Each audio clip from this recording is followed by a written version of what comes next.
Happy New Year sandwich. Welcome to the next edition of Blue Light Spotlight. If you remember back in the fall, we spent a little bit of time talking about the work we are doing within the classroom, specifically centered around differentiation and what that means. Just as a quick refresher, in education speak, what differentiation means is really making sure that we're meeting the needs of each and every classroom, each and every student within the classroom. For some of you that are watching this, you remember a time when you were growing up where different students might have left the classroom. A gifted and talented program might be in existence, or students that might need some extra support went somewhere else. What that left for that teacher basically was a pretty homogeneous group of students that the teacher had to teach. Times have significantly changed, and for the better in a lot of reasons, but one of the big changes was that we have what we call in education now full inclusion. And what that means is as many times as possible, you want all students in the classroom. That has made life very challenging for all of our teachers, because now they have students that with a wide variety of learning needs, and we have to make sure that we meet the needs of each and every one of them, hence the term differentiation. And so one of the ways we've been doing that, over the course of this year, as I said, we'll spend some time talking about what that looks like in the classroom, but one of the ways that we've done this is to really start to hone in on the work that we're doing with data, and how using some of this simplistic data can help us decide what each individual student needs in the classroom, and then how our instruction is changed based on those needs and what the data says. So I have with me today, first time visiting us, our Director of Curriculum, Maureen Wiklund. Some of you in town she's been around this district for quite a while, was a fourth grade teacher before she came up as a curriculum director and is now the full K-12 curriculum director.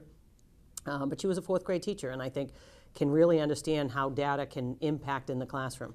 And so we welcome Maureen. Thank you. And so Maureen, one of the things that we've done and talked a lot about, a simplistic way to look at this is a program that we've purchased to use. What we call it, the program is called Illuminate Ed. And so I wanted to ask you a little bit about that and why and what that looks like for a teacher as they make some changes. Yeah. And where we are now and where we anticipate going with it. So to even back up a little further, the whole desire for Illuminate and the ultimate decision to get this product is a desire to have a way to collect the data, collect information about each student and how well we're doing, how well they're doing, and therefore how well we're doing, exactly. Right? And that has come from a long-held belief that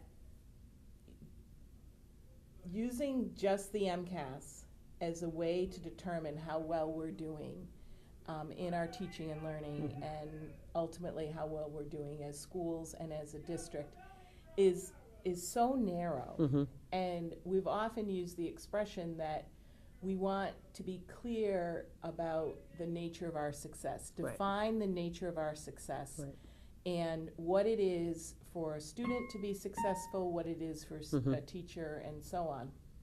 So what Illuminate is, it's an online product that has two components. One component is the ability to create and administer assessments that kids do on the computer. So some benchmark things a teacher can use. Exactly. Okay. And then the results of those assessments go into a database. Okay. And that's the second part of Illuminate. We can put other information into the database, and we do. Okay. So, for example, the MCAS scores are in the database. Right.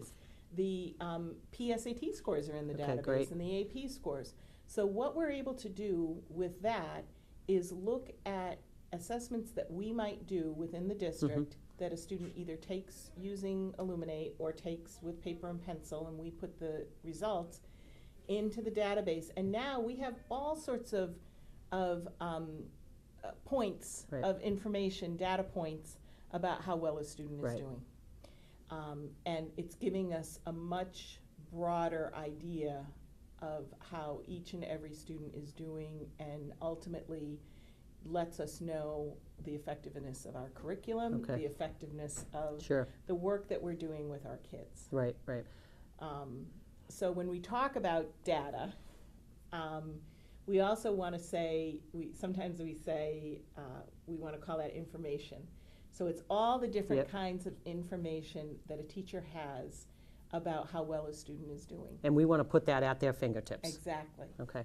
Because a lot of people, when they hear data, will think immediately, understandably, and you'd said it earlier, MCAS. Yeah. But the downside for us of MCAS, in one aspect, is that that only goes from grade 3 to 12. Yeah. I mean, 3 to 10, actually. So the opportunity, what do we use then at K to 2? Right. And how do we make some decisions based on that? And what does a history teacher use? Exactly, Or a because science, they're not tested. They're not for tested at MCAS. all. Or a science teacher who's not in grade 5 or 8. Right. Or a world language teacher. Right. Or an art teacher. Sure. All of those teachers are doing really important work, and they want to know how well their students are doing. Absolutely. So this allows us to create some assessments and collect the results from those assessments. Where do you see this going? We're at the early stages. Yeah. We've talked a lot to our staff about kind of a slow rollout Yeah. because this is kind of a mammoth program for It them is. in one sense. Once they understand it, it's going to be very simplistic, and we talk about having that data at your hands. But where do you see us going over the next 1, 2, 4, 5 years? So the real ultimate goal for us is that a teacher is comfortable enough with this product so that they are starting to initiate ideas about assessments they can give, reports they can run. Right. One of the reasons we chose this product as opposed to others is that most of the other data management systems that are out there require that there be only 1 or 2 people in the district who can write reports. Right. So if you're a 4th grade teacher Yep. and you're wondering about how your students are doing in math compared to how they did last year, or in relationship to how they might be doing in science, or any of those things that you might wonder about, you would have to contact another person and ask them to run a report. Gotcha. Illuminate allows teachers to create their own reports. Okay. And so, like, won't it be That's- great yeah, that's fantastic. ultimately when they are comfortable enough with Yep. the tool and able to do that on their own? Will, speaking of that, as what made me, just thought of something too. So will a teacher, so when we change schools in a sense, Yeah. few times during the student's career, one of the downsides is unless you physically go out of your way, except for MCAS, we don't necessarily have information about a student and the growth that they're making in math, for example. So will a teacher, so as the student goes from 2nd grade to 3rd or from 6th to 7th, does that future teacher have the ability to look and assess to see where that student has been so that Yes. they can start right from day one Yes. with their instruction? Okay. It's really, the potential is unlimited Right. because it's going to have the student's academic history. Whatever you put, like anything, Yeah. right? A database, whatever you put into it, that's the information Right. you're going to have. But I think about things like this. So if you're a high school teacher and there's a student who seems to be struggling in your science class, you can run a report or create a Yeah, student profile with the following questions. How did that kid do in math through the years? Yeah, because that's key in science. really is. Absolutely is. How did this student do in other types of science classes? And that's the other thing about science too. There's different Yep, strands that's that you true. can go. What other information is there about this student that will help me understand where they are? And that it is not meant by any means to take away the likelihood of a teacher finding another teacher and Yeah, saying, tell me right, about right. this kid. Actually, we want that. Yeah. But this is kind of a starting point, and it's going to get them part way so that they have more information in order to form some questions and dig in and get more information. I'm really excited about it. It's there's a lot of ways that teachers can know how well a student is Right. doing, and I don't want to in any way imply that it's only through assessments. Right. The observational work that teachers do It's is invaluable, unbelievable. Yeah. And if you've ever been any place socially with a teacher and there's kids around, Yeah. that teacher notices things Yeah, about absolutely. students around them that other people Right. don't. But when you take that's always been being done, and match it up with this, I think where we can go is limitless. It really is. And that's really, I think, the important thing. Yeah. So, anything else you want to add to that? The thing that's important to always remember is that the teachers in Sandwich are fantastic teachers. Crazy. Good. And our goal in this is to provide them with tools that they don't currently have. Correct. And in many cases have been asking for. Sure. And also to really make it clear that what we're trying to do here is not have so much of our sense of how well we're doing as a district based on just one thing. True.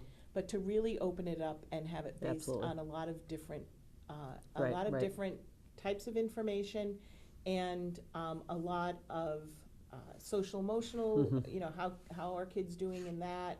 How are they doing in all of their subjects? How's their attendance? All of these things kind of come into play. So I feel that this is a tool, and we are taking our time in having teachers learn about it, because we want some organic learning to be happening as well. And I'm pretty excited about it. Right. And part of the organic training for us is to show teachers what at the outset can seem like more work, because it is hard.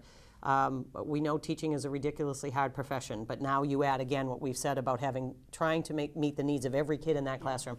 That is probably one of the hardest things you can possibly do.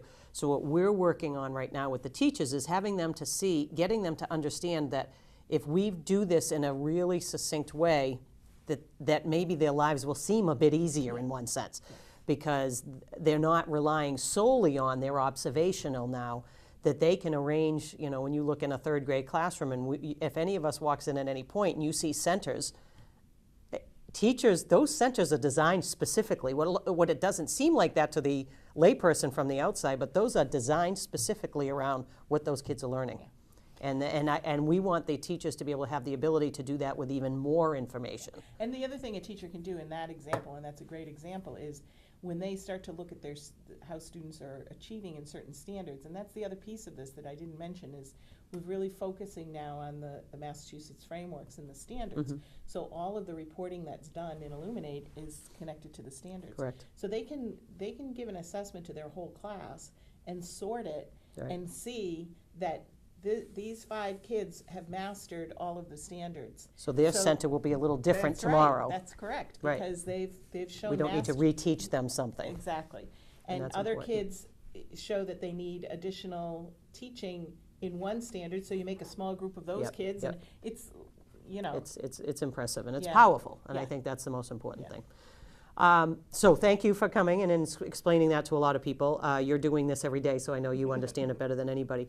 What we'd like to do next time, Sandwich, is I really want you to see it at the ground level. I want you to hear from teachers. I want you to see it in the classroom, what it looks like. So we're going to organize a field trip in a sense, and we'll do it at the different levels. So maybe the next couple of podcasts you'll see what it's looking like in the classroom. For those of you that don't get in the schools every day, obviously, and to see what, and from the teacher's perspective, understand from what they're talking about, because I think it's very powerful. What we talk about with there. So thank you, Sandwich. Thank you for watching, and we'll see you next time.